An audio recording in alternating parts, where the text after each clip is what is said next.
More gravy. More gravy. More gravy. Bolehlah kalau kau. No, wait. Boleh bah?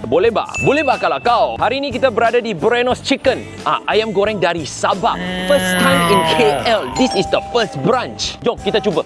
Wah, baru je buka 1 minggu tapi dah ada ramai orang lah. Untuk lunch hari ni, I dah order 2 piece ayam BORENOS set original dan juga nuggets. Just relax bah.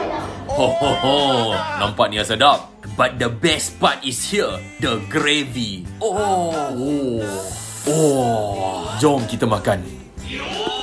Tekstur kulitnya banding dengan jenama-jenama lain tak begitu crispy, tapi rempahnya kuat. But the gravy is really good.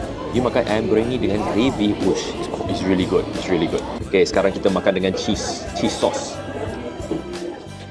It's good, tapi I lebih suka itu gravy. And now for the nugget. Okay lah. Nothing too special. Not bad lah. Not bad.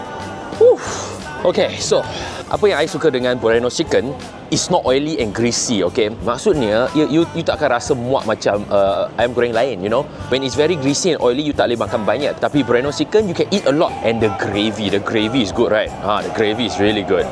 Will I come again? Most probably. Ayam gorengnya is not wow, but it's good. Okay.